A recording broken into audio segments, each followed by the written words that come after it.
بسم اللہ الرحمن الرحیم۔ السلام علیکم ویورز، کیسے ہیں آپ سب لوگ؟ اللہ آپ کو ٹھیک ہی رکھے۔ تو آج جو میں یہ بوکے بنا رہی ہوں، یہ پھولوں کا جو گلدستہ،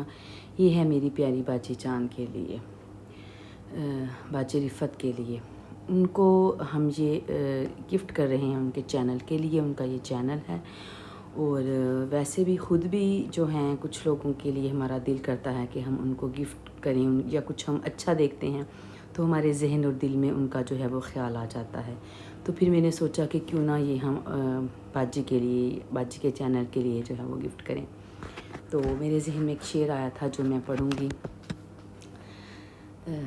سنا ہے بولے تو باتوں سے پھول جھڑتے ہیں، سنا ہے بولے تو باتوں سے پھول جھڑتے ہیں، یہ بات ہے تو چلو بات کر کے دیکھتے ہیں۔ رکے تو گردشیں اس کا طواف کرتی ہیں، رکے تو گردشیں اس کا طواف کرتی ہیں، چلے تو زمانے اسے ٹھہر کے دیکھتے ہیں۔ تو کچھ لوگوں کے لیے چیزیں جو ہوتی ہیں ذہن اور دل میں کچھ باتیں آ جایا کرتی ہیں، جب ہم ان کا تصور اپنے ذہن میں لاتے ہیں تو وہ ہمارے ذہن میں کچھ الفاظ جو ہوتے ہیں، وہ خیالات زبان پر آ جاتے ہیں۔ جو دل میں جو چیزیں دل میں ہوتی ہیں پھر وہی زبان پر آتی ہیں۔ تو یہ میں نے ان کے لیے بنایا ہے۔ وہ بنا رہی تھی تو ان کا خیال میرے ذہن میں آ گیا کہ چلے میں کیوں نہ اپنی پیاری پیاری باجی بھی ہیں اور دوست بھی ہیں اور کزن بھی ہیں اور بڑی بہن کی طرح بھی ہیں میرے لیے۔ میں سوچتی ہوں کہ جب میری کوئی بڑی بہن ہوتی ہے تو بالکل مجھے ایسے ہی ٹریٹ کرتی، ایسے ہی مجھے سپورٹ کرتی ہر معاملے میں، خاص طور پہ چینل کے معاملے میں۔ تو اللہ تعالیٰ ان کو اجر دے اور اللہ تعالیٰ ان کو زندگی، صحت اور تندرستی دے، اور اللہ تعالیٰ ان کو اپنی اولاد کی خوشیاں دیکھنی نصیب کرے۔ تو ویورز، آج جو میں نے اس میں سٹیچز بنائے ہیں، جو ٹانکے ہیں، وہ سارے میں نے پہلے بنا چکے ہیں اپنے چینل پر۔ اس کا صرف انداز، جو اس کا جو سٹائل ہے وہ چینج ہے، باقی یہ سارے جو پھول ہیں یہ میں نے پہلے بنائے ہوئے ہیں۔ ٹہنیاں جو ہیں وہ سمپل ہیں، بالکل سمپل ٹانکے کے ساتھ۔ پہلے ایک لمبا سا ٹانکا لیا، پھر اس کو جو ہے اس کو اوپر سے ادھر سے ادھر کر کے پھر اس کو میں نے کور کر دیا تھا۔ یہ اس کا سٹائل ہے۔ اور اس کے بعد جو اس کے پھول ہیں وہ میں اوپر ٹہنیوں پہ بناؤں گی۔ وہ تمام پھول بھی میں نے 1 بائی 1 کر کے اپنی جو باقی ویڈیوز ہیں اس میں بنائے ہوئے ہیں۔ تو یہاں پر ایک نیا سٹائل ہے، میں نئے سٹائل سے یہاں پر بنا رہی ہوں بوکے۔ یہ آپ تکیے پہ بھی بنا سکتی ہیں، آپ یہ کسی کور پہ بھی بنا سکتی ہیں۔ اور بڑی مزے کی بات کہ اگر آپ کسی کو کوئی گفٹ کرنا چاہتی ہیں، کسی کپڑے پر بنا کر، آپ کسی رومال وغیرہ پر بنا کر، یا پھر کوئی ایسی چیز جو استعمال میں آئے، کشن وغیرہ پر بنا کر آپ اسے گفٹ کریں تو بڑا اسے اچھا لگے گا، جہاں تک میرا اپنا مشاہدہ یا تجربہ کہتا ہے۔ کیونکہ انسانی فطرت کا تقاضا ہے کہ انسان کے پاس جب بھی کوئی نئی چیز، کوئی نیا سٹائل یا نئی ایجاد آتی ہے، یا اس کے ذہن میں آتی ہے کوئی چیز، یا جب وہ کوئی نئی چیز بناتا ہے تو اس کا دل کرتا ہے کہ وہ اپنے پیاروں کے ساتھ، اپنے عزیزوں کے ساتھ شیئر کرے۔ یہ انسان کے اپنے بس کی بات نہیں، یہ اس کی فطرت میں ہے۔ یہ چیز یوں کہہ لیں کہ یہ اس کے خون میں شامل ہے، کہ کیونکہ انسان اکیلا زندگی نہیں گزار سکتا۔ خدا نہ خواستہ کوئی زندگی میں اس کے پریشانی یا کوئی دکھ آتا ہے تو وہ اپنا دکھ جب تک شیئر نہ کر لے دوسروں کے ساتھ، تو اس طرح وہ اس کے اندر ایک لاوا سا پکتا رہے گا، وہ ایک دل پہ اور اپنے ذہن پر ایک بوجھ لے کر پھرتا رہے گا، اور اس بوجھ کے ساتھ اس کی زندگی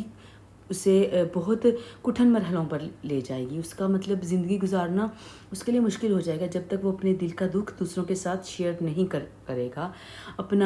بے شک اپنے کسی پیاروں کے ساتھ ہی، اپنے چاہنے والوں کے ساتھ ہی، اپنے ہمراز دوستوں کے ساتھ ہی، ہمراز پیاروں، عزیزوں، اقارب کے ساتھ ہی کیوں نہ شیئر کر لے، تب تک وہ ایک نارمل انسان کی طرح زندگی نہیں گزار سکے گا، کیونکہ انسان کے اندر پھر وہ بوجھ بن جاتا ہے، وہ ڈپریشن کا شکار ہو جاتا ہے۔ اس طرح اگر دکھ شیئر کرنا ضروری ہے انسانی فطرت کو مد نظر رکھتے ہوئے، تو اسی طرح خوشیاں اور جو نئی چیزیں ہوتی ہیں ہمارے پاس، کوئی ہم نیا ڈریس لیتے ہیں، وہ بھی ہمارا دل کرتا ہے کہ ہم شیئر کریں اپنے پیاروں کے ساتھ۔ فرینڈس آ جاتے ہیں اس میں ہمارے پیارے پیارے رشتے آ جاتے ہیں، بہن بھائیوں کے، ماں باپ کے، اور کزن وغیرہ کے۔ اور کچھ کزنز اتنے پیارے ہوتے ہیں کہ ان کے ساتھ ہمارا دوستی والا رشتہ ہوتا ہے۔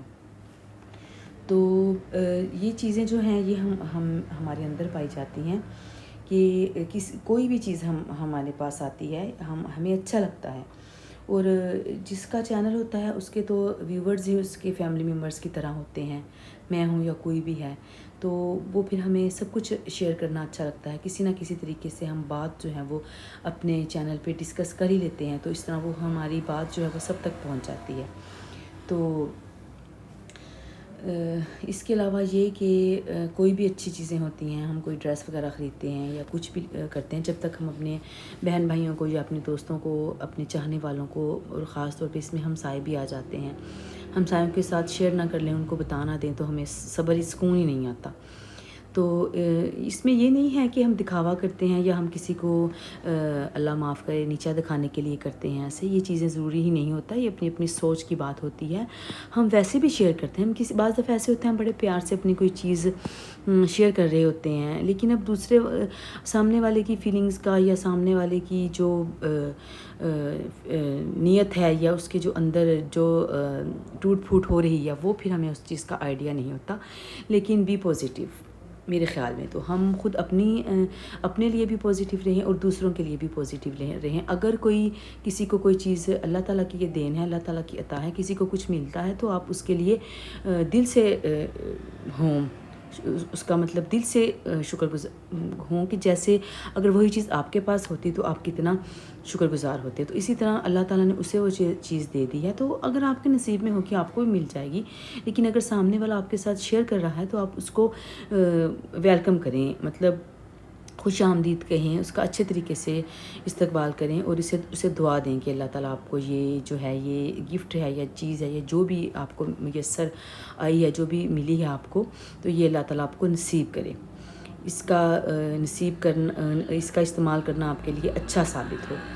تو دوسروں کے لیے اگر آپ میرا تو اپنا یقین ہے، میرا اپنا زندگی کا ایک مشاہدہ ہے کہ جب ہم دوسروں کے لیے اچھا سوچتے ہیں نا، تو اللہ تعالیٰ پتہ نہیں ہمارے لیے کتنا، اس سے بھی کئی گنا زیادہ اللہ تعالیٰ ہمارے لیے اچھا کر دیتے ہیں۔ تو جتنا ہو سکے دوسروں کے معاملے میں بھی، دوسروں کے بارے میں بھی، خواہ وہ کوئی کامیابی ہے یا خواہ وہ کوئی اور چیز ہے، تو پازیٹیو ہو کر سوچیں کہ اللہ تعالیٰ اس کو کامیاب کرے، تو اللہ تعالیٰ آپ کے نصیب میں پتہ نہیں کتنی زیادہ کامیابیاں لکھ دیں گے، کیونکہ اللہ کی ذات بے نیاز ہے۔ تو اللہ ہی ہم سب کو عطا کرنے والا ہے، اللہ ہی کے اختیار میں ہم سب کو کچھ نہ کچھ جو بھی ہمیں ملتا ہے زندگی میں سب کچھ ہے، بس ہم نے تو ایک ایفرٹ کرنی ہوتی ہے، ہم نے تو ایک کوشش کرنی ہوتی ہے، ہمیں اگر کچھ ملے گا تو وہ ہماری محنت کا بدلہ ہی ملے گا۔ تو باقی جو رب کی ذات ہے وہ تو ہمیں بغیر مانگے بھی، بن مانگے بھی، اس کی تو عطا ہم پہ اتنی زیادہ ہے،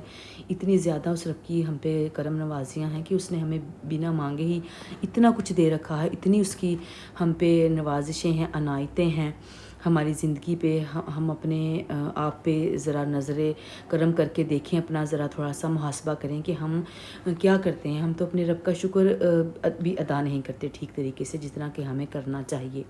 اس رب کی اتنی ہم پہ عنایتیں ہیں، اتنی اس نے ہمیں نوازشیں دے رکھی ہیں، اتنی اس کی نعمتیں ہیں، اگر ہم دیکھیں تو اپنے آپ پہ ہی دیکھیں، ہمیں اس نے نظر دی ہے، اگر ہم نہ دیکھ پاتے تو ہماری کیا زندگی ہوتی۔ اس نے ہمیں سننے کی سماعت دے رکھی ہے، اگر ہم نہ سنتے تو ہماری کیا زندگی ہوتی۔ اور نظر، آنکھیں اگر خدا نخواستہ نہ ہوتی ہمارے پاس، تو ہم اتنی خوبصورت جو ہمارے رب نے دنیا بنائی ہوئی ہے، دنیا کی جو خوبصورتی ہے پھر ہم کیسے دیکھتے، ہم اپنی زندگی کی خوبصورتی کیسے دیکھتے، ہم اپنی پیاری پیاری اولاد جو اللہ تعالیٰ نے ہمیں دے رکھی ہے، یا ہمارے ماں باپ یا ہمارے بہن بھائی جو ہمارے آس پاس رشتے ہیں، ہم ان کو کیسے دیکھتے۔ تو اور بھی بہت ساری نعمتیں ہیں ہمارے پاس، اللہ تعالیٰ نے ہمیں زبان دی ہے بولنے کے لیے، ہم اس سے اپنے جذبات کا، ہر قسم کے جذبات کا اظہار کرتے ہیں۔ اگر ہم خوش ہیں تو ہم خوشی کا اظہار کرتے ہیں، اور اگر ہم خدا نخواستہ دکھ میں ہوتے ہیں تو ہم اپنے دکھ کا اظہار بھی زبان سے کر دیتے ہیں، اور اگر ہم خدا نخواستہ غصے میں ہوتے ہیں تو پھر وہ بھی ہم اپنی زبان سے ہی اظہار کرتے ہیں۔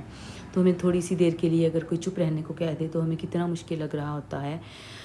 یہ تو ان لوگوں سے پوچھ کر دیکھیں جن کے پاس یہ نعمتیں نہیں ہیں۔ تو اور بھی بہت ساری ایسی نعمتیں ہیں، بے بہا نعمتیں ہیں، ہمارے ہاتھ، ہمارے پاؤں، ہماری ٹانگیں اور ہمارے جسم کا ایک ایک اعضاء کسی بھی کوئی بھی ایسا نہیں ہے جو ہمیں اس کا نیم البدل ہمیں مل جائے کہ ہم کہیں کہ ہم پیسوں سے خرید لیں گے۔ میں ایک جگہ پر پڑھ رہی تھی، میں نے ایک پوسٹ پڑھی کہ ایک انسان تھا، وہ بیمار ہوا بیچارہ، تو وہ ایک رات کے لیے ہاسپٹل میں اس کا ایڈمٹ ہوا وہ ہاسپٹل میں بیچارہ، تو اسے ڈاکٹرز نے جو ہے ایک رات اسے جو آکسیجن وغیرہ جو تھی وہ لگی، اور اگلے دن جب وہ اٹھا تو ڈاکٹرز وغیرہ نے جب اس کا ٹریٹمنٹ کیا تھا تو انہوں نے اپنی فیس وغیرہ بتا دی، تو اس کی آنکھوں میں بے اختیار آنسو آ گئے۔ اس نے مطلب اس کے پاس والے جو تھے، ساتھ والے جو تھے، وہ انہوں نے سمجھا شاید یہ بل پے کرنے کی استطاعت نہیں رکھتا، شاید اس وجہ سے یہ رو رہا ہے۔ اس نے کہا نہیں، ایسی بات نہیں ہے، میں بل بھی دے سکتا ہوں، میرے پہ اللہ کا بہت کرم فضل ہے، میں دے سکتا ہوں، میں اس بات پہ نہیں رو رہا، میں اس بات پہ رو رہا ہوں کہ وہ رب اس کی کائنات، اس کی دنیا میں اتنے سالوں سے آکسیجن لے رہا ہوں، اتنے سالوں سے میں سانس لے رہا ہوں، اس رب نے کبھی قیمت نہیں مانگی مجھ سے، کبھی اس نے کوئی فیس نہیں مانگی مجھ سے، میں انگنت سانسیں لے رہا ہوں، بغیر بنا گنے، بنا حساب کتاب کے میں اس کی زندگی گزار رہا ہوں، اس کی دنیا میں جی رہا ہوں، کھا رہا ہوں، پی رہا ہوں، کسی بھی نعمت کا میں نے اسے کبھی حق ادا نہیں کیا، اور تو اور میں نے اپنی زبان سے اس طرح شکر بھی ادا نہیں کیا جس طرح کہ مجھے کرنا چاہیے، جس طرح کہ میرا فرض بنتا ہے کرنے کا۔ تو ایک رات میں نے آرٹیفیشل سانسیں لی ہیں، ایک رات میں نے اس بیڈ پہ اتنی اذیت میں بھی گزاری ہیں، اور ایک رات ہی ہوئی ہے مجھے یہاں بیڈ پر لیٹے ہوئے، تو میرا اتنا زیادہ بل بن گیا، تو میں کیا جب اس رب کے سامنے میں روز محشر کھڑا ہوں گا، اس کو میں حساب کتاب دوں گا، تو تب میرا کیا عالم ہوگا۔ میں تو شکر بھی ادا نہیں کر سکا اپنے رب کا، اس رب کی مجھ پہ اتنی کرم نوازیاں ہیں، مجھے اس بات پہ رونا آ رہا ہے، مجھے پیسے دینے کا دکھ نہیں ہے، وہ پیمنٹ کرنے کا دکھ نہیں، مجھے اس بات کا دکھ ہے کہ وہ رب جس کے سامنے پہلے نمبر پہ تو وہ رب جس نے مجھے اتنا کچھ عطا کر دیا، اس کی اتنی نعمتیں کھا رہا ہوں، پی رہا ہوں، اس کی دنیا میں سانس لے رہا ہوں، اور مجھے جو میسر ہے سانس لینا آسانی سے اللہ تعالیٰ کے فضل و کرم سے، میں نے اس رب کا کبھی سوچا ہی نہیں کہ مجھے کتنا وہ نواز رہا ہے۔ یہ چھوٹی چھوٹی نعمتیں، یہ صحت اتنی بڑی نعمت ہے ہماری، تو وہ کہتا مجھے اس بات کا دکھ ہے کہ ایک رات ہی صرف میں بیمار ہوا ہوں، اور میں نے اتنی اذیت میں یہ رات کاٹی ہے، اتنی تکلیف میں یہ رات کاٹی ہے، تو میری زندگی اتنی بڑی نعمت ہے اس رب کی دی ہوئی۔ تو اس قسم کی بہت ساری باتیں ہمارے پاس ہیں، ہم اس قسم کی بہت ساری نعمتیں اور مثالیں ہیں ہمارے پاس، اگر ہم دیکھیں کہ ہمیں اس رب کا شکر ادا کرنا چاہیے۔ اس رب نے ہمیں اتنا کچھ دے دیا، اتنی نوازشیں ہیں اس رب کی ہم پر، ہم تو شکر ادا کرتے ہی نہیں، اور جب خدا نخواستہ وہ نعمت ہم سے چھن جاتی ہے، یا وہ نعمت ہم سے کم ہونے لگتی ہے، بیماری کی شکل اختیار کر لیتی ہے، ہماری صحت بیماری کی شکل اختیار کر لیتی ہے، تب ہمیں قدر ہوتی ہے کہ یہ بیماری کیوں آئی ہے۔ پھر بھی ہم اپنے آپ کو کوستے ہی ہیں، پھر بھی ہم یہی کہتے ہیں میں کیوں بیمار ہو گیا، میری عمر ہی نہیں تھی بیمار ہونے کی، یا یہ نعمت مجھ سے چھن گئی، اور پھر ہمیں اس وقت احساس ہوتا ہے کہ ہماری صحت ہمارے لیے کتنی معنی رکھتی ہے۔ خدا نخواستہ کوئی چھوٹی موٹی تکلیف ہوتی ہے تو ہم پوری رات سو نہیں پاتے، تو وہی جب ہم صحت یاب ہوتے ہیں، جب ہمارے پاس صحت ہوتی ہے، ہم سکون سے سوتے ہیں، اور پلک جھپکتے ہی صبح کا سورج جو ہے وہ نکل جاتا ہے، اور ہماری رات ایسے گزر جاتی ہے جیسے ایک لمحہ ہو، ایک لمحہ ہم سوئے اور ایک لمحہ ہم اٹھ گئے، اتنی وہ رات پرسکون ہوتی ہے، کیونکہ ہم سکون سے سو رہے ہوتے ہیں۔ لیکن خدا نخواستہ کسی تکلیف میں یا کسی دکھ میں جب وہ رات گزرتی ہے تو وہ پھر ایسے ہوتی ہے جیسے انگاروں پہ وہ رات گزر رہی ہو، یا خدا نخواستہ وہ ہم نے کانٹوں پہ وہ رات گزاری ہو، اس طرح وہ رات ہمارے لیے ہوتی ہے۔ تو جتنا ہو سکے ہمیں چاہیے کہ ہم شکر کے کلمات پڑھیں، شکر کے ساتھ زندگی گزاریں، جتنا ہو سکے ہم ہر لمحہ شکر ادا کریں، اپنی زبان پہ ہر لمحہ ہمیں شکر کا کلمہ رکھنا چاہیے، کہ شکر ادا کرنا چاہیے اپنے رب کا۔ الحمدللہ میرا پھول کمپلیٹ ہو چکا ہے، مجھے امید ہے پسند آیا ہوگا۔